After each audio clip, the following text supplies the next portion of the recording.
যে নরেন্দ্র মোদী বাংলাদেশকে উত্তাল করার চেষ্টা করেছেন, বাংলাদেশকে অকার্যকর করার চেষ্টা করেছেন, বাংলাদেশকে ব্যর্থ করার চেষ্টা করেছেন, সেই নরেন্দ্র মোদী এবার চাপের মধ্যে রয়েছেন। সেই নরেন্দ্র মোদীকে এবার চোর সম্বোধন করা হয়েছে পার্লামেন্টে। যে শুভেন্দু অধিকারী বাংলাদেশের হাই কমিশনে আক্রমণ করিয়েছিলেন, বাংলাদেশে পণ্য রপ্তানিতে বাধা সৃষ্টি করেছেন, বাংলাদেশকে না খাইয়ে মারবেন, সেই শুভেন্দু অধিকারীকে এবার জুতা পেটা করা হয়েছে।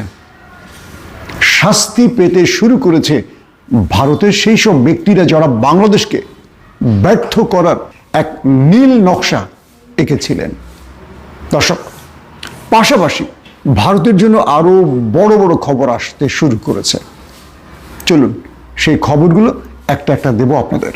প্রিয় দর্শক, ওপারের দিদির পাশেই থাকা শুভেন্দু অধিকারী অর্থাৎ তৃণমূল কংগ্রেসের সেই শুভেন্দু অধিকারী এখন বিজেপি নেতা। তিনি চেষ্টা করেছিলেন পশ্চিমবাংলায় কি করে বিজেপিকে শক্তিশালী করা যায়, মানে তিনি মুখ্যমন্ত্রী হতে পারেন মমতাকে হটিয়ে। তাই তিনি যখন বাংলাদেশের শেখ হাসিনার পতন হলো, পতিত স্বৈরাচারের পক্ষ নিলেন এমনভাবে প্রকাশ্য উলঙ্গভাবে পুরো পৃথিবী যে বিষয়টিকে গ্রহণ করতে পারেনি। যখন একটা রাষ্ট্রের সাথে আরেকটা রাষ্ট্রের যত শত্রুতাই থাকুক, পররাষ্ট্রনীতি বা কূটনীতির কিছু বিষয় থাকে, ভাষা থাকে বা কিছু শিষ্টাচার থাকে, যেগুলো একটাও তিনি অবলম্বন করেননি, বরং সেগুলোকে তিনি অবজ্ঞা করেছিলেন। আমাদের আগরতলায় বাংলাদেশের উপ হাই কমিশনে যে অ্যাটাক করা হলো, ভাঙচুর করা হলো, বাংলাদেশের পতাকা পোড়ানো হলো, এটার পেছনে এই শুভেন্দু অধিকারী ছিলেন। তিনি ঘোষণা দিয়েছিলেন বাংলাদেশে আলু রপ্তানি বন্ধ হবে, পেঁয়াজ রপ্তানি বন্ধ হবে, বাংলাদেশের মুসলমানদের চিকিৎসা দেয়া বন্ধ হবে। কি হলো এর পরবর্তীতে? ভারতে মানে পশ্চিমবঙ্গে বিশেষ করে হোটেল ব্যবসায় ধস নেমেছে, নিউ মার্কেট প্রায় অচল হয়ে পড়েছে। যারা পণ্য বিক্রেতা, সেটা পোশাক হোক বা অন্যান্য জিনিস হোক, তারা ব্যবসার হাত গুটিয়ে নিচ্ছে, কারণ বাংলাদেশিরা এখন ভারতে যাচ্ছে না, প্রায় ভিসা বন্ধই বলা চলে।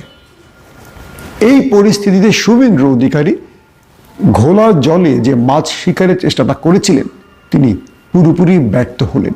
কেবল শুভেন্দু অধিকারী নন, তার দাদা, তার বিগ বস নরেন্দ্র মোদীও বড় রকম চপেটাঘাত খেলেন এ যাত্রায়। আগে শুভেন্দু অধিকারীর বিষয়টি আমরা ক্লিয়ার করি।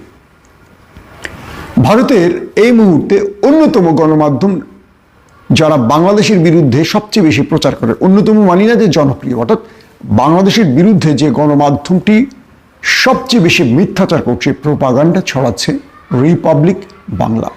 সেই রিপাবলিক বাংলার hawker news presenter, comedian, cartoon সে ময়ূখ, তার অবস্থা কি হলো দেখেন। ভারতের মহারাষ্ট্র থেকে শুরু করে বিভিন্ন জায়গায় বিক্ষোভ হয়েছে। বলা হচ্ছে যে বাংলাদেশে এই আলু পেঁয়াজ রপ্তানিতে বাধা দেওয়ার কারণে কৃষকরা যে আলু এবং পেঁয়াজ উৎপাদন করেছে, এগুলো এখন রাস্তায় নষ্ট হয়ে যাচ্ছে। অর্থাৎ তারা যে আলু পেঁয়াজ উৎপাদন করেছেন, ধরেন পার কেজিতে, একটা উদাহরণ দিয়ে বোঝাবার জন্য বলছি, পার কেজি পেঁয়াজের দাম হবে 20 টাকা, কিন্তু বাংলাদেশে রপ্তানি বন্ধ, তো এগুলো ভারতের মানুষ 15 টাকার বেশি কিনবে না, বা 20 টাকার পেঁয়াজ বা আলুটা 10 টাকার বেশি কিনছে না, কারণ উৎপাদন বেশি কিন্তু রপ্তানি তো বন্ধ। এই যাত্রায় কি হলো, কৃষক 1 কেজি উৎপাদন করলো যে মূল্যে, বাজারে নিয়ে দেখে তার অর্ধেক মূল্য চলে এসছে সেই পণ্যের। কি করবে এখন? তো এইভাবে একটা বড় রকম বিপদে পড়ে গেছে এখন কৃষকরা। আর সেই কৃষকরা এবার রাস্তায় নেমে বিক্ষোভ করলো, এবং সেই কৃষকরা শুধু রাস্তায় নামলো না, ময়ূখ সেই কমেডিয়ানের বাড়ি ঘেরাও করলো, বললো, ময়ূখ তুমি আমাদের আলু কেনো, আমাদের পেঁয়াজ কেনো, কারণ তোমার জন্যই এই পণ্যগুলো আমাদের বাংলাদেশে রপ্তানির সুযোগ থাকলেও সেটা বন্ধ করা হয়েছে, এবার তুমি এগুলো কেনো। ময়ূখ নিজের বাড়িতেও থাকতে পারছে না, পালিয়ে গেছেন গোপনে, কারণ জনগণ লাঠি সোটা নিয়ে ময়ূখকে তার বাড়িতে হামলা করেছে। এখন ময়ূখ কি করবেন? তিনি যে মানুষকে উস্কে দিলেন, তিনি যে বাংলাদেশিদের বিরুদ্ধে বিদ্বেষ ছড়ালেন, এবার তিনি নিজেই সেই বিদ্বেষের জালে আটকে পড়লেন। এখন ভারতবর্ষের জনগণ বলছে আমাদের এই যে এত এত আলু, এত এত পেঁয়াজ আমরা কি করব, এগুলো তারা এখন রাস্তায় ফেলে দিচ্ছেন। সেই ভিডিও ভারতের গণমাধ্যমে প্রচার হচ্ছে। ওরা বাংলাদেশকে বিপদে ফেলতে গিয়ে এখন নিজেরাই বড় রকম বিপদে পড়ে গেছে। এখন ওদের আলু কেনার কেউ নেই, ওদের পেঁয়াজ কেনার কেউ নেই।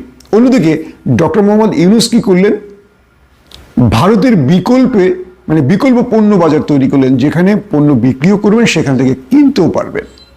পাকিস্তান, চীন, তুরস্ককে টানলেন এ যাত্রায় ডক্টর মোহাম্মদ ইউনূস।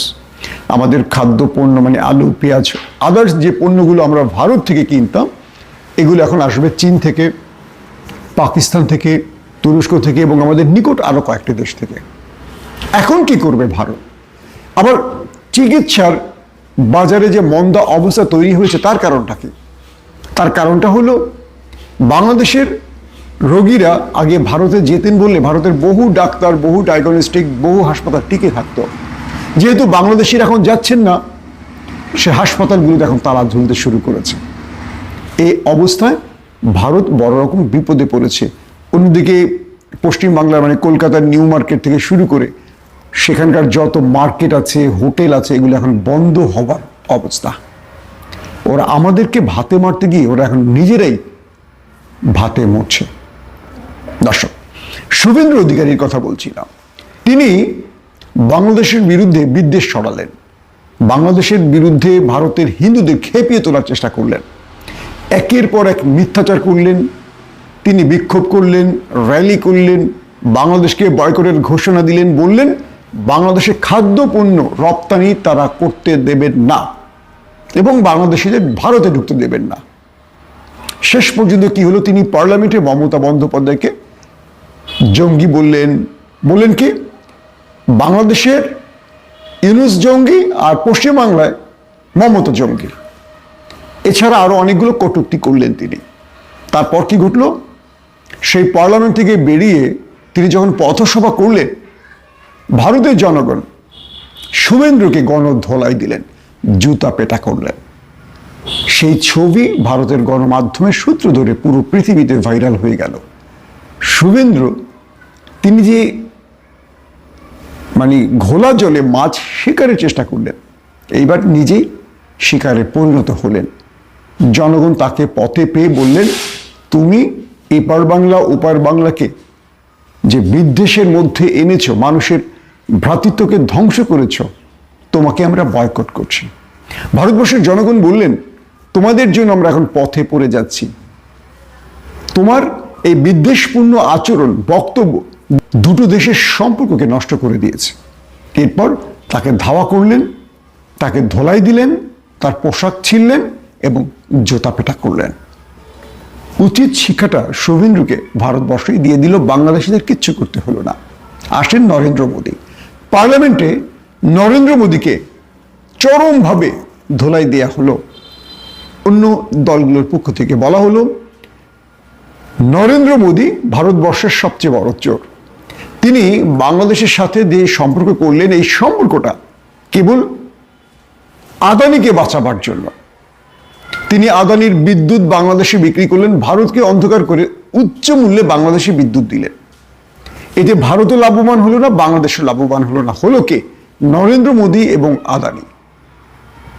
নরেন্দ্র মোদী বিশেষ করে কয়েকজন ব্যবসায়ীর দালালি করে বা কয়েকজন ব্যবসায়ীকে গুরুত্ব দিয়ে একদিকে ভারতবর্ষকে ডোবালেন, অন্যদিকে তাদের সাথে যারা সম্পর্ক গড়েছে মানে বাণিজ্যিক সম্পর্ক, তাদেরকে ডোবালেন। এর মধ্যে শেখ হাসিনার নামটি উঠে আসলো, কারণ এই শেখ হাসিনাকে অবৈধ ক্ষমতায় রাখার জন্য নরেন্দ্র মোদী বাংলাদেশের সাথে এমন কিছু চুক্তি করলেন যাতে বাংলাদেশের সর্বনাশ হয়েছে, পাশাপাশি ভারতেরও মানে ভারতের প্রতি বাংলাদেশের ঘৃণা, বিদ্বেষ, ক্ষোভ বেড়েছে। এতে এই দুই দেশের মধ্যে সম্পর্কটা নষ্ট হয়েছে। পার্লামেন্টে বলা হলো, মোদী হলো সবচেয়ে বড় চোর। একজন প্রধানমন্ত্রীকে সামনে বসিয়ে পার্লামেন্টের বিরোধী মতের নেতারা বলছেন নরেন্দ্র মোদী হলেন সবচেয়ে বড় চোর।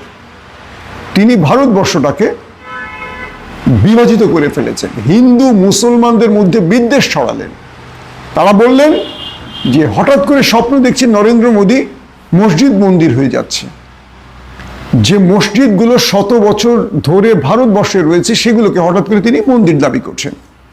এভাবে তিনি মুসলিম জাতিগোষ্ঠীর হৃদয়ে আঘাত করছেন। এটা ভারতবর্ষে আগে কখনো হয়নি। এই ভারতবর্ষের দীর্ঘদিন যুগের পর যুগ, শতাব্দী ধরে এই দুটো জাতি হিন্দু মুসলিমরা একসঙ্গে চলেছে, কিন্তু এখন মনে হচ্ছে ভারতবর্ষের মুসলমানরা সবচেয়ে বড় অপরাধী। আর এই কাজটি করেছে কে? নরেন্দ্র মোদী। যার কারণে ভারত এখন বিভক্ত হওয়ার পথে। ভারত এখন আর আগের জায়গায় নেই। যে ভারতকে বলা হতো গণতান্ত্রিক রাষ্ট্রের সবচেয়ে বড় উদাহরণ, আজ বলা হচ্ছে ভারত হলো সবচেয়ে বড় সংখ্যালঘু নির্যাতনের দেশ। অথচ সেই ভারত বাংলাদেশের দিকে তীর ছুটছে। নরেন্দ্র মোদীকে নিয়ে পার্লামেন্টে এমন বক্তব্যে ইতিমধ্যে সোশ্যাল মিডিয়া ভাইরাল হয়ে গেছে এবং নরেন্দ্র মোদীকে সরাসরি চোর সম্বোধন করে তারা বলেছেন এই মোদীকে যদি সরানো না যায় তাহলে একদিন এই ভারতবর্ষ ভেঙে খান খান হয়ে যাবে। তাই দ্রুত ভারতবর্ষের রাজনৈতিক নেতাদের, ভোটারদের সিদ্ধান্ত নিতে হবে। একদিকে ভারতে এই মুহূর্তে নরেন্দ্র মোদী কিন্তু কোয়ালিশন করে সরকারে আছে। তার দল থেকে যদি জোট সরে যায় তাহলে তিনি ক্ষমতাহীন হয়ে পড়বেন। অন্যদিকে মিজোরাম, মণিপুরে বিক্ষোভ ছড়িয়ে পড়ছে। প্রতিদিনই সেখানে নিরাপত্তা বাহিনীর সঙ্গে বিদ্রোহীদের সংঘর্ষে মানুষ মারা যাচ্ছে।